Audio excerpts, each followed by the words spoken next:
नमस्कार दोस्तों, आपका स्वागत है हमारे YouTube चैनल GRV न्यूज़ में। जैसा कि आप सभी लोग जानते हैं कि इस चैनल पर देश दुनिया की 10 बड़ी और महत्वपूर्ण खबरों की अपडेट सबसे पहले आती है। इसी के साथ चलते हैं सबसे पहली बड़ी खबर की ओर। आज शुरू होगी सी प्लेन सेवा, PM मोदी करेंगे उद्घाटन। सरदार पटेल की जयंती पर आज शुरू हो रही है देश की पहली सी प्लेन सेवा।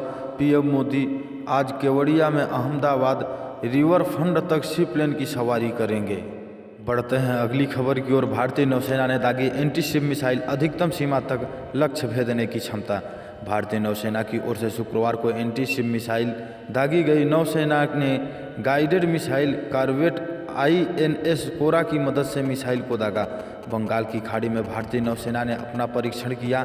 यह मिसाइल सटीकता के साथ अधिकतम सीमा तक लक्ष्य को मारती है। बताते चले कि इन दिनों भारत लगातार मिसाइलों का सफल परीक्षण कर रहा है। इससे पहले भारतीय नौसेना ने 28 अक्टूबर को भी एक एंटी शिप मिसाइल का सफल परीक्षण किया था। उस समय एंटी शिप मिसाइल को भारतीय नौसेना के फ्रंटलाइन कोरवेट INS प्रबल से दागा गया था, जिसने अपने निशाने पर सटीकता से वार किया था। इसी के साथ जान लेते हैं अगली खबर। भोपाल में हुए मजहबी प्रोटेस्ट पर खफा शिवराज सिंह, आए एक्शन में। भारत इस्लामिक आतंकवाद के विरोध में आवाज़ उठाने वाले फ्रांस के राष्ट्रपति इमैनुअल मैक्रों के समर्थन में है, तो वहीं मध्य प्रदेश की राजधानी भोपाल में चंद लोगों ने देश की साख पर बट्टा लगाने की कोशिश की। भोपाल के इकबाल मैदान में विधायक आरिफ मसूद के नेतृत्व में हजारों की संख्या में लोग एकत्र हुए और फ्रांस के राष्ट्रपति के विरोध के नाम पर नारेबाजी की। अब इस पर शिवराज सरकार ने सख्त रुख अख्तियार कर लिया है। इसी के साथ अगली खबर। अभिनंदन वर्धमान पर पाकिस्तान की पोल खोलने वाले पूर्व स्पीकर को सजा देगी इमरान सरकार।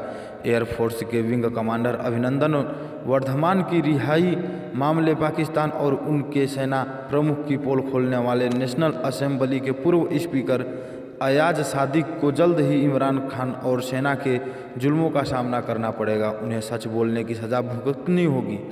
इमरान खान की सरकार ने सूचना मंत्री शिवली फराज ने बाकायदा धमकी देना शुरू कर दिया है। उन्होंने कहा कि उन्होंने जो गलती की है उसके लिए माफ़ी नहीं दी जा सकती और इसकी सज़ा दी जाएगी।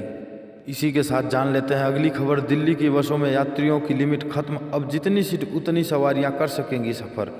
दिल्ली की बसों में सवारियों की लिमिट को ख़त्म कर दिया है।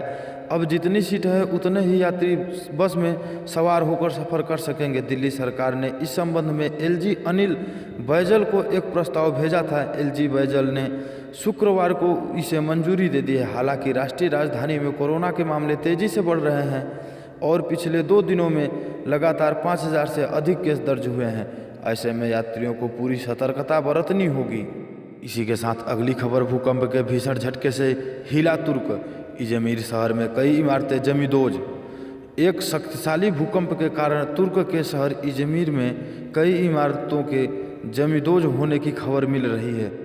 इजमिर तुर्क का तीसरा सबसे बड़ा शहर है। भूकंप की तीव्रता 7.0 मापी गई है और इससे तुर्क, एथेंस और ग्रीस प्रभावित हुए हैं। भूकंप के कारण तुर्क में अब तक 6 लोगों की मौत हुई है, जबकि दर्जनों घायल बताए जा रहे हैं। इसी के साथ जान लेते हैं अगली खबर। जम्मू कश्मीर बड़गाम में CRPF कैंप के पास ग्रेनेड फेंका, कोई नुकसान नहीं। जम्मू कश्मीर में BJP से जुड़े 3 नेताओं को गोली मारकर हत्या किए जाने की घटना से उबरे भी नहीं कि एक और घटना सामने आई है। समाचार एजेंसी ANI के मुताबिक बड़गाम के चडूरा में अर्धसैनिक बलों के कैंप पर हैंड ग्रेनेड से हमला किया गया। नाम थियार की इस 43वीं CRPF कैंप पर अज्ञात बाइक सवारों ने चीनी ग्रेनेड फेंका, लेकिन गनीमत ये रही कि यह ग्रेनेड गेट के नज़दीक फटा, लेकिन इसमें किसी भी प्रकार के नुकसान या मौत की खबर नहीं मिली है। इसी के साथ अगली खबर। मध्य प्रदेश विधानसभा चुनाव, कमलनाथ पर चुनाव आयोग का एक्शन, स्टार प्रचारकों की सूची से किया बाहर। मध्य प्रदेश विधानसभा चुनाव में आचार संहिता का बार बार उल्लंघन करने को लेकर कांग्रेस के वरिष्ठ नेता कमलनाथ को तगड़ा झटका लगा है। गुरुवार को चुनाव आयोग ने राज्य के पूर्व मुख्यमंत्री कमलनाथ का स्टार प्रचारक का दर्जा हटा दिया है।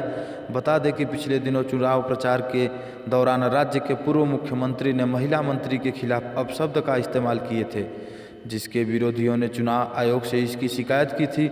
आयोग ने शुक्रवार को जारी किए एक आदेश में कहा, आदर्श आचार संहिता के बार बार उल्लंघन और उन्हें कमलनाथ को जारी की गई सलाह की पूरी तरह से अवहेलना करने को लेकर आयोग मध्य प्रदेश विधानसभा के वर्तमान उपचुनाव के लिए मध्य प्रदेश के पूर्व मुख्यमंत्री कमलनाथ के राजनीतिक दल के नेता स्टार प्रचारक का दर्जा तत्काल प्रभाव से समाप्त करता है। आयोग ने कहा कि कमलनाथ को स्टार प्रचारक के रूप में अधिकारियों द्वारा कोई अनुमति नहीं दी जाएगी। उन्होंने कहा, हालांकि अब से यदि कमलनाथ द्वारा कोई चुनाव प्रचार किया जाता है तो यात्रा, ठहरने और दौरे से संबंधित पूरी खर्च तरह से उस उम्मीदवार द्वारा वहन किया जाएगा जिसके निर्वाचन क्षेत्र में वह चुनाव प्रचार करेंगे। इसी के साथ जान लेते हैं अगली खबर। यूपी में 45,000 करोड़ के निवेश का रास्ता साफ, 1.25 लाख से अधिक लोगों को मिलेगा रोजगार। यूपी में कोविड-19 के दौर से के बावजूद देशी विदेशी कंपनियों द्वारा 45,000 करोड़ का निवेश का रास्ता साफ हो गया है। यह प्रस्ताव America, UK, Germany, Japan, Canada, दक्षिण कोरिया आदि की कंपनियों की ओर से आए गए। यही नहीं, इनमें कई कंपनियों को जमीन भी आवंटित हो गई है और इसके जरिए 1,35,362 लोगों को रोजगार मिलेगा। औद्योगिकी विकास आयुक्त आलोक टंडन व औद्योगिकी विकास विभाग के अपर मुख्य सचिव आलोक कुमार ने शुक्रवार को प्रेस वार्ता में यह जानकारी दी। उन्होंने बताया कि इन कंपनियों में Hiranandani group, Surya global, Hindustani Unilever, MG capsule, Kesho packaging, mountain view technology आदि हैं। इन कंपनियों को औद्योगिकी विकास प्राधिकरणों ने निवेश परियोजनाओं के लिए लगभग 426 एकड़ 326 भूखंड आवंटित किए हैं, जिसमें लगभग 6,700 करोड़ रुपए का निवेश प्रस्तावित है। यहीं पे समाचार समाप्त होता है। इसी प्रकार के समाचार को पाने के लिए इस चैनल को सब्सक्राइब करें और ज़्यादा से ज़्यादा शेयर करें।